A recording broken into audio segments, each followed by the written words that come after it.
Hello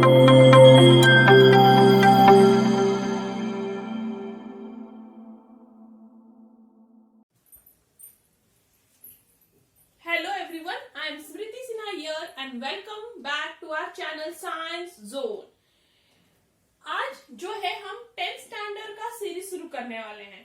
तो 10th standard का science जो भी है महाराष्ट्र स्टेट बोर्ड सिलेबस से वो हम कवर करेंगे, साइंस 1 एंड साइंस 2 बोथ।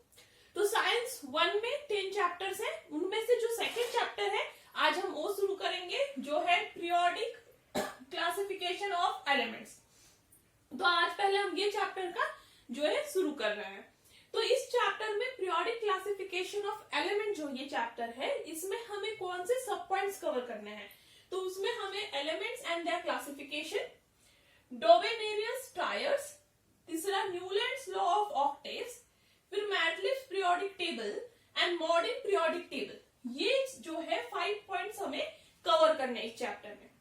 आज इस वीडियो में हम पहले 3 पॉइंट्स कवर करने वाले हैं जो है एलिमेंट्स एंड देयर क्लासिफिकेशन, फिर Dobereiner's triads and Newlands law of octaves. तो ये 3 पॉइंट्स आज की इस वीडियो में हम कवर करेंगे।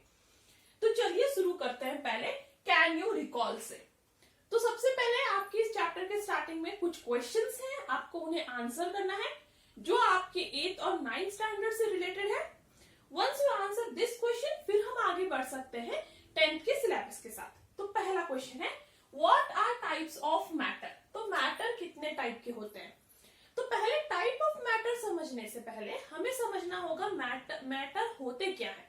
तो मैटर एक्चुअली कोई भी सब्सटेंस जो स्पेस ऑक्यूपाई करेगा उसे हम मैटर कहेंगे, करेक्ट। तो जो भी सब्सटेंस जो स्पेस ऑक्यूपाई करेगा वो मैटर होगा। तो मैटर जो है वो अब कितने टाइप्स में क्लासिफाई होते हैं। तो मैटर्स क्लासिफाई होते हैं एलिमेंट्स, ठीक है, एलिमेंट्स, कंपाउंड्स एंड मिक्सचर। तो इतने हैं 3 टाइप्स ऑफ मैटर स्पेशली जो है elements, compounds and mixture. Elements, compound और मिक्सचर तीनों भी डिफरेंट है क्योंकि एलिमेंट्स में प्योरली एक ही तरह के मॉलिक्यूल्स होते हैं, ठीक है, या फिर प्योरली एक ही तरह के एटम्स होते हैं। कंपाउंड्स में एक्चुअली मिक्सचर ऑफ एटम्स होते हैं, मतलब 2 से 3 डिफरेंट एटम्स से बना हो सकता है कंपाउंड्स। मिक्सचर जो है वो 2 से 3 कंपाउंड का मिक्सचर होता है, मतलब 2 से 3 कंपाउंड यदि आप मिला दोगे तो बनेगा मिक्सचर। अब देखिए एलिमेंट्स जो है वो एलिमेंट्स, ये जो एलिमेंट्स हैं ये जो हो सकते हैं, जैसे आप एग्जांपल ले लीजिए ऑक्सीजन गैस, ठीक है। अब ऑक्सीजन गैस में जो ऑक्सीजन है वो आपका एलिमेंट हुआ, ठीक है। फिर जो अभी ये एलिमेंट्स जो है O2 हुआ, करेक्ट, यहाँ पे ले लिया। फिर नेक्स्ट है कंपाउंड्स। कंपाउंड्स क्या है। तो कंपाउंड्स एक्चुअली जो है वो बने हैं 2 से 2 और मोर देन 2 डिफरेंट एटम्स से बने हुए होते हैं, ठीक है। तो जैसे कि वाटर वो एक कंपाउंड हो गया, ठीक है। नेक्स्ट है मिक्सचर। मिक्सचर जो है एक्चुअली ऐसा बना होता है जिसे हम सेपरेट आउट कर सकते हैं। तो कोई भी 2 चीजें इस तरह से मिला दीजिए जिसे आप सेपरेट आउट कर सकते हैं। वाटर में प्रॉब्लम ये है, देखिए वाटर भी बना है 2 डिफरेंट एटम से, हाइड्रोजन एक ऑक्सीजन, बट आप ये हाइड्रोजन और ऑक्सीजन को सेपरेट आउट नहीं कर सकते हैं, ठीक है। ये दोनों को सेपरेट करना आसान नहीं है। तो ऑक्सीजन और हाइड्रोजन सेपरेट नहीं होंगे, बट मिक्सचर में जो भी रहेगा वो सेपरेट आउट हो जाएगा। नेक्स्ट है what are types of elements. तो एलिमेंट जो है 3 टाइप्स में क्लासिफाई होते हैं। मेटल्स जिनमें मेटेलिक प्रॉपर्टी होते हैं वो मेटल्स होते हैं। नेक्स्ट है नॉन मेटल्स जिनमें मेटल्स जैसे प्रॉपर्टीज नहीं होते हैं और नॉन मेटल्स होते हैं। एंड थर्ड है मेटेलॉइड। अब मेटेलॉइड्स में ये है कि मेटेलॉइड्स में मेटल्स और नॉन मेटल्स दोनों के प्रॉपर्टीज होते हैं। तो एलिमेंट्स 3 क्लासेस में क्लासिफाइड है। मेटल्स जिनमें मेटेलिक प्रॉपर्टी है, नॉन मेटल्स जिनमें मेटेलिक प्रॉपर्टीज नहीं है, मेटेलॉइड्स जिसमें मेटल्स और नॉन मेटल्स दोनों के प्रॉपर्टीज है। नेक्स्ट है what are the smallest particle of matter called. तो जो स्मॉलेस्ट पार्टिकल है मैटर का उसे क्या बुलाया जाता है। तो स्मॉलेस्ट पार्टिकल ऑफ मैटर को एटम्स या फिर मॉलिक्यूल्स कह सकते हैं, ठीक है। तो एक्चुअली ये एंड नहीं होना चाहिए, और होगा। तो एटम्स और मॉलिक्यूल्स, तो smallest particle of matter actually जो है यदि स्पेसिफिक रही है तो एटम्स है, बट किसी किसी केस में मॉलिक्यूल्स भी होते हैं। अब मैं बताती हूँ एग्जांपल।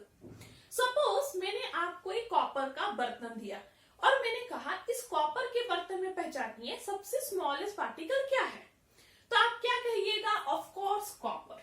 एक एटम ऑफ कॉपर वो स्मॉलेस्ट पार्टिकल होगा। तो इस केस में कॉपर के बर्तन वाले केस में अब आपका एटम स्मॉलेस्ट पार्टिकल हो गया। बट सपोज मैंने ग्लास ऑफ वाटर दिया आपको और फिर पूछा अब बताइए इस ग्लास ऑफ वाटर में स्मॉलेस्ट पार्टिकल क्या है, तो आप ये नहीं बोल सकते हो एटम ऑफ हाइड्रोजन या एटम ऑफ ऑक्सीजन, ये स्मॉलेस्ट पार्टिकल नहीं है उसमें, क्योंकि वाटर के केस में हाइड्रोजन और ऑक्सीजन दोनों भी अलग अलग एग्जिस्ट नहीं कर सकते। तो उस केस में उस गिलास ऑफ वाटर में स्मॉलेस्ट पार्टिकल होगा एक मॉलिक्यूल ऑफ H2O। तो एक मॉलिक्यूल ऑफ H2O वो होगा smallest particle of your glass of water. तो इसके लिए किसी केस में एटम स्मॉलेस्ट पार्टिकल होते हैं और किसी केस में मॉलिक्यूल्स। वो डिपेंड करता है आपको क्या मटेरियल दिया गया है। यदि आपको मटेरियल सिर्फ और सिर्फ एक एलिमेंट से बना है तो एटम स्मॉलेस्ट पार्टिकल है। यदि वो बना है मोर देन वन एटम से, डिफरेंट एटम्स के कॉम्बिनेशन से, तो मॉलिक्यूल स्मॉलेस्ट पार्टिकल्स है। नेक्स्ट है what is difference between molecules of element and compound. तो आपको डिफरेंस बताना है कि डिफरेंस क्या है मॉलिक्यूल ऑफ एलिमेंट में और मॉलिक्यूल ऑफ कंपाउंड में। ठीक है, तो अभी जैसे हमने यहाँ पे एग्जांपल लिया था, अब सपोज मॉलिक्यूल ऑफ एलिमेंट का एग्जांपल है O2 गैस, ठीक है, और मॉलिक्यूल ऑफ कंपाउंड का एग्जांपल है वाटर। अब जो मॉलिक्यूल ऑफ एलिमेंट है, जो O2 गैस है, वो कैसे बना है? It is made up of only one element. तो जो मॉलिक्यूल ऑफ एलिमेंट होते हैं वो बने होते हैं सिर्फ और सिर्फ वन टाइप ऑफ एटम के, तो बने हैं only one type of atom. ठीक है, only one type of atom से। बट मॉलिक्यूल ऑफ कंपाउंड जो है वो बनते हैं टू और more than two types of atom. ठीक है, तो जो मॉलिक्यूल ऑफ कंपाउंड है उनमें एक या एक से ज्यादा टाइप ऑफ एटम प्रेजेंट होता है, इसलिए वो कहलाता है मॉलिक्यूल ऑफ कंपाउंड। पर जो मॉलिक्यूल ऑफ एलिमेंट है, कोई भी एलिमेंट जो का मॉलिक्यूल जो होता है वो सिर्फ और सिर्फ एक ही एटम से बना होता है, जैसे कि H2 गैस, O2 गैस, ठीक है, helium gas. But molecule of compound जो है वो बना है दो या दो से ज्यादा कॉम्बिनेशन वाले एटम से। जैसे वाटर, ग्लूकोज का देखें तो होता है C6H12O6। अब इसमें देखिए ग्लूकोज में कार्बन से भी बना है, हाइड्रोजन से भी, ऑक्सीजन से भी, तो तीन तरह के एटम साथ में आ गए। तो इसलिए ये है difference between the molecule of elements and molecule of compound.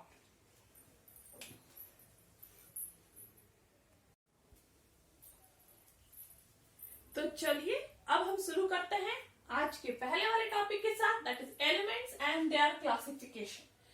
तो एलिमेंट्स जो हैं उनको क्लासिफाई क्यों किया गया, कैसे किया गया, और बेसिकली एलिमेंट्स कैसे पता चले, तो वो सब आज हम देखेंगे। तो अराउंड ईयर 1800 के दौरान सिर्फ 13 एलिमेंट्स पता थे। ठीक है, तो 1800 ईयर के दौरान जो है सिर्फ 30 एलिमेंट साइंटिस्ट को नोन थे। अब ये 30 एलिमेंट्स को उन्हें क्या करना था? क्लासिफाई करना था। और फिर धीरे धीरे क्या हुआ, 30 एलिमेंट्स क्लासिफाई करना बहुत आसान है। जैसे मैंने आपको सपोज दो कलर के बॉल दिए, एक ब्लू और एक रेड, मैंने कहा इसे क्लासिफाई करो, इट इज वेरी इजी। एक ब्लू बॉल है, एक रेड बॉल, खत्म। तो वैसे 30 एलिमेंट्स को उन्होंने इजिली क्लासिफाई कर दिया। पर जैसे ही टाइम बीतता गया और ज्यादा एलिमेंट्स लोगों को, साइंटिस्ट को पता चले। अब ये जो एलिमेंट्स पता चले उनको उन एलिमेंट्स की वजह से और भी उनके प्रॉपर्टी स्टडी करने पड़े कि और उस एलिमेंट्स में क्या प्रॉपर्टीज है, उनके कलर क्या है, उनके केमिकल प्रॉपर्टी क्या है, उनका फिजिकल स्टेट क्या है। तो वो प्रॉपर्टीज और ज्यादा कॉम्प्लेक्स होने लगे, एलिमेंट्स की संख्या बढ़ने लगी, उनकी प्रॉपर्टीज बढ़ने लगी और स्टडी और भी कॉम्प्लेक्स होता गया। फिर बहुत जरूरी हो गया एलिमेंट्स को अच्छी तरह क्लासिफाई करना। तो क्लासिफिकेशन ऑफ एलिमेंट्स एक बहुत बड़ा नीड बन गया, जिससे हम एलिमेंट्स को इतनी अच्छी तरह क्लासिफाई कर सके प्रॉपर्टी, एक जैसे केमिकल प्रॉपर्टीज, एक जैसे नेचर वाले एलिमेंट्स एक ग्रुप में आ जाए। फिर इस बेसिस पे सबसे जो पहला क्लासिफिकेशन किया गया था एलिमेंट्स का, वो था मेटल्स एंड नॉन मेटल्स। तो सबसे फर्स्ट क्लासिफिकेशन एलिमेंट्स का किया गया था मेटल्स एंड नॉन मेटल्स के बेसिस पे। बाद में जब कुछ साल बीते तब लोगों को मेटेलॉइड्स के बारे में पता चला। अब ये मेटेलॉइड्स के जो प्रॉपर्टीज थे वो मेटल्स और नॉन मेटल्स के बीच में थे। फिर एलिमेंट्स क्लासिफाई होने लगे 3 पार्ट्स में, metals, metalloids and non metals. But और टाइम बीता और आज की तारीख में जब हम 118 एलिमेंट्स को जानते हैं तो सिर्फ ये बेसिक क्लासिफिकेशन हमें जो है पूरा एलिमेंट्स का क्लासिफिकेशन नहीं दे सकता। हम सिर्फ मेटल्स, नॉन मेटल्स, मेटेलॉइड्स में ये 118 एलिमेंट्स को क्लासिफाई करके स्टडी नहीं कर सकते।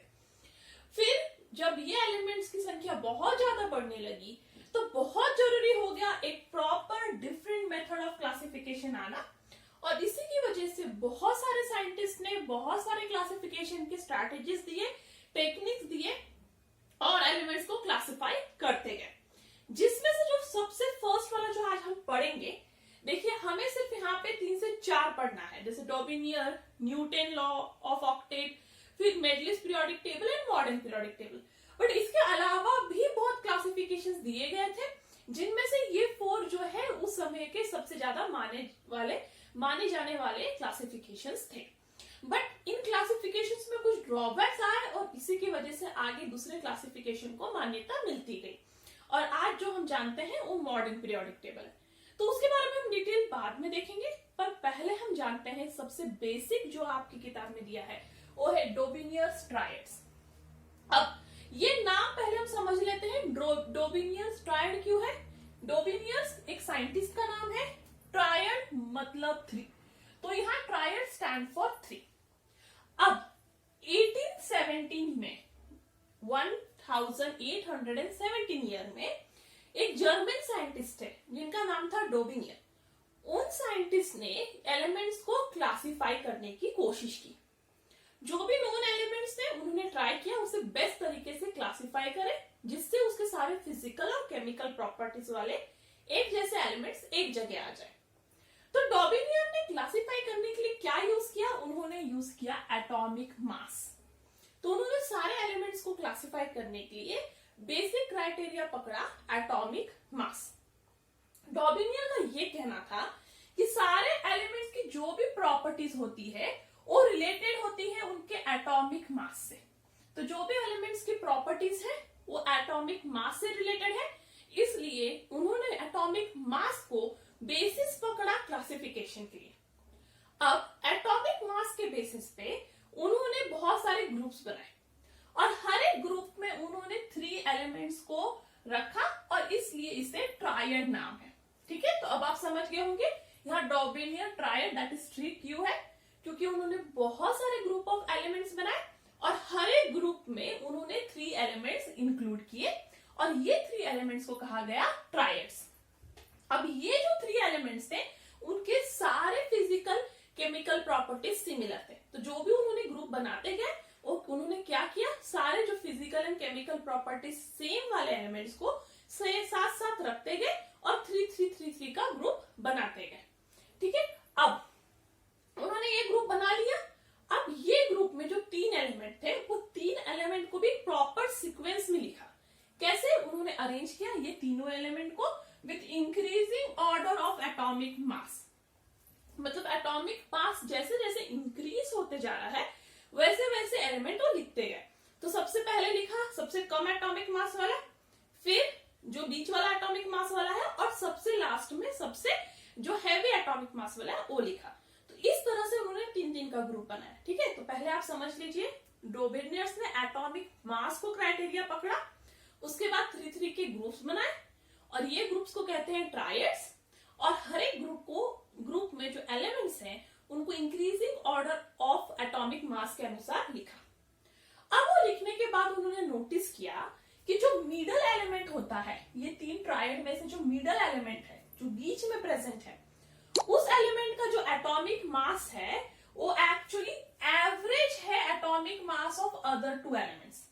मतलब जो बीच वाला एलिमेंट है उसका एटॉमिक मास बाकी दोनों एलिमेंट के एटॉमिक मास का एवरेज है। मतलब उस दोनों एटॉमिक मास का जो भी आप ऐड करके डिवाइड बाय 2 करोगे वो एटॉमिक मास वो बीच वाले एलिमेंट का एटॉमिक मास है। तो बट ड्रॉबिनियर की ये ट्रायड का ये सबसे पहला ड्रॉबैक था कि सारे एलिमेंट्स इस ट्रायड में फिट नहीं हो रहे थे। क्यों? क्योंकि सारे एलिमेंट्स में जो मिडल एलिमेंट है उसका एटॉमिक मास दोनों साइड वाले एलिमेंट का एवरेज हो ऐसा कंपलसरी नहीं था। बहुत सारे केसेस में उन्होंने प्रूव किया कि यस मिडल एलिमेंट का एटॉमिक मास साइड वाले दोनों एलिमेंट के एटॉमिक मास का एवरेज है, बट बहुत सारे केसेस में से वो प्रूव नहीं कर पाए। तो जिनमें उन्होंने प्रूव किया वो हम देख लेते हैं ट्रायड्स। तो पहला ट्रायड जो उन्होंने बनाया था वो था लिथियम, सोडियम एंड पोटेशियम। अब लिथियम, सोडियम और पोटेशियम को according to atomic mass arrange किया, सबसे कम वाला पहले, फिर बीच वाला और सबसे लास्ट में हैवी वाला।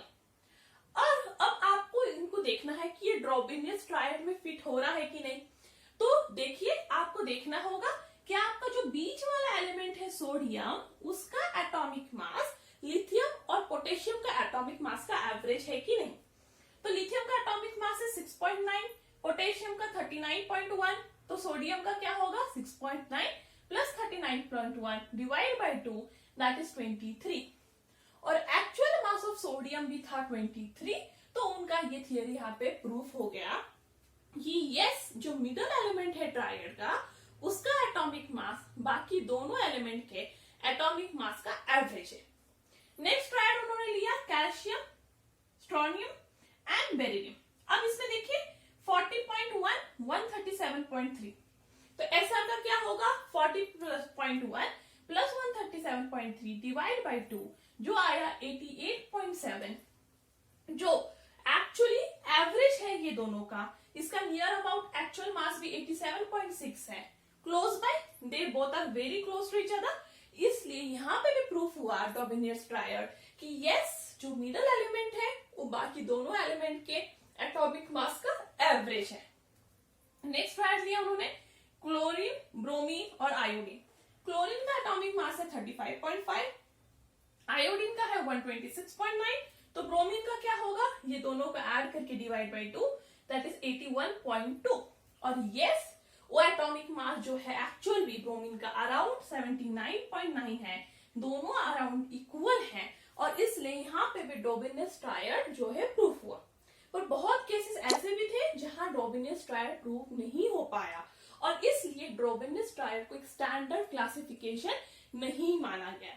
बट यहाँ पे ये स्टेटमेंट याद रखना जरूरी है कि ड्रॉबिनियस ने कहा था कि जो भी प्रॉपर्टीज एलिमेंट के होते हैं वो उसके एटॉमिक मास से रिलेटेड होते हैं। उन्होंने 3 एलिमेंट के ग्रुप बनाए, नाम दिया ट्रायड। जो बीच वाला एलिमेंट होता है उसके जो एटॉमिक मास है वो बाकी दोनों साइड वाले एलिमेंट के एटॉमिक मास का एवरेज होता है, और ये तीनों एलिमेंट जो भी ट्रायड में है उनके सारे physical and chemical properties similar होते हैं। तो ये था ड्रॉबिनियस ट्रायड। अब आगे हम देखेंगे न्यूटन्स ऑक्टेव लॉ।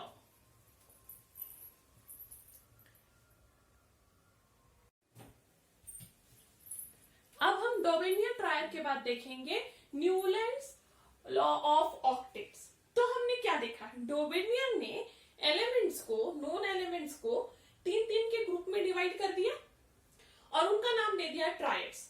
उन्होंने ये प्रूफ किया कि जो भी प्रॉपर्टीज है एलिमेंट के वो उनके एटॉमिक मास पे बेस है, और इसलिए जो मिडल एलिमेंट है ट्रायड का उसका एटॉमिक मास बाकी दोनों एलिमेंट ट्रायड के जो हैं उनके एटॉमिक मास का एवरेज है।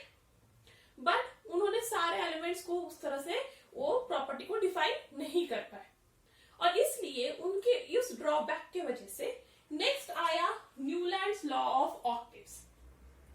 अब न्यूलैंड लॉ ऑफ ऑक्टेव्स में न्यूलैंड नाम के साइंटिस्ट ने वापस एटॉमिक मास को ही बेसिस पकड़ा क्लासिफिकेशन के लिए, जैसे कि ड्रॉबिनियस ने पकड़ा था। बट यहाँ पे उन्होंने कुछ मॉडिफिकेशंस किए और कुछ अलग तरीके से जो एटॉमिक मास को काउंट किया। अब 1866 में न्यूलैंड ने अरेंज किया जितने भी नोन एलिमेंट्स हैं पीरियोडिक टेबल में, मतलब जितने भी नोन एलिमेंट्स थे उस समय उन्हें जो है अरेंज किया इस से कि उनके एटॉमिक मास इंक्रीज होते जाए। तो डॉबिनियर की तरह ही न्यूलैंड ने भी सारे एलिमेंट्स को increasing order of atomic mass के अनुसार अरेंज कर दिया। बट उन्होंने क्या किया, उन्होंने शुरू किया हाइड्रोजन से, एंड किया थोरियम से। डॉबिनियर के समय इतने एलिमेंट्स भी नोन नहीं थे, बट न्यूलैंड के समय हाइड्रोजन से लेके थोरियम तक एलिमेंट्स नोन थे। अराउंड 60 एलिमेंट्स को उन्होंने यहाँ पे क्लासिफाई किया था न्यूलैंड लॉ ऑफ ऑक्टेट में, जो हाइड्रोजन से शुरू होके थोरियम पे खत्म हो रहे थे। उन्होंने जब ये अरेंजमेंट कर लिया, तब उन्होंने फाइंड किया कि हर एक एथ एलिमेंट, जो एथ एलिमेंट होता है काउंटिंग में, वो हमेशा फर्स्ट एलिमेंट के जो है सिमिलर प्रॉपर्टी दिखा रहा है। तो जो भी उन्होंने अरेंज किया है 60 एलिमेंट्स को, उसमें से जो भी एथ एलिमेंट है, काउंटिंग कैसे भी आप शुरू कर दें कहीं से भी, तो जो एथ एलिमेंट है वो फर्स्ट एलिमेंट के जैसा प्रॉपर्टी दिखा रहा है, उन्होंने ये कहा। तो उन्होंने कैसे अरेंज किया था, ये 60 नोन एलिमेंट्स है, जिनमें से कुछ एलिमेंट्स मैंने यहाँ लिखा है, कुछ नहीं है, ठीक है। तो ये 60 नोन एलिमेंट्स को उन्होंने इस तरह से अरेंज किया था, ठीक है। उन्होंने इसे जो है ऑक्टेव रूल को जो है म्यूजिक के ऑक्टेव से कंपेयर किया था। तो इसलिए सा रे ग मा प दा नी, ठीक है। तो उन्होंने ऐसे म्यूजिक के इससे जो है उसे कंपेयर किया था, ठीक है। तो म्यूजिक के जो ऑक्टेव है उससे उन्होंने अपने ऑक्टेव को, एलिमेंट्स के ऑक्टेव को कंपेयर किया है, और इसलिए उन्होंने म्यूजिक के नोट्स पे उन्हें अरेंज किया। तो उन्होंने किया था शुरू हाइड्रोजन से, 60th एलियम थोरियम से जो है उन्होंने एंड किया था, ठीक है। तो इसमें से कुछ यहाँ पे है जो हाइड्रोजन से शुरू होकर जिरकोनियम तक दिखाया गया है। अब उनका ऐसा कहना था जो भी एथ एलिमेंट होता है उसकी प्रॉपर्टीज फर्स्ट एलिमेंट के सिमिलर है। तो यहाँ पे आप देखिए, तो यदि हम लिथियम से शुरू करें तो लिथियम हुआ फर्स्ट, सेकेंड, फिर थर्ड, फिर fourth, fifth, sixth, seventh, eight. That is lithium और सोडियम के प्रॉपर्टीज एकदम सिमिलर है, ठीक है। तो नेक्स्ट यदि हम बेरिलियम से शुरू करें तो 1 2 3 4 5 6 7 8, तो इस हिसाब से बेरिलियम और मैग्नीशियम के प्रॉपर्टीज एकदम सिमिलर है। तो उन्होंने प्रूव कर दिया कि हर एक एथ एलिमेंट अपने फर्स्ट एलिमेंट जैसा सिमिलर है। एक और एग्जांपल लेना हो तो फ्लोरीन से शुरू करें, 1 2 3 4 5 6 7 8, दैट इज फ्लोरीन और क्लोरीन के प्रॉपर्टीज एकदम सिमिलर है। तो इस तरह से उन्होंने ऑक्टेव रूल को डिफाइन किया कि जो भी एथ एलिमेंट है उसकी जो प्रॉपर्टीज है फर्स्ट एलिमेंट के सिमिलर है, और इसे नाम दिया उन्होंने न्यूलैंड्स लॉ ऑफ ऑक्टेव्स।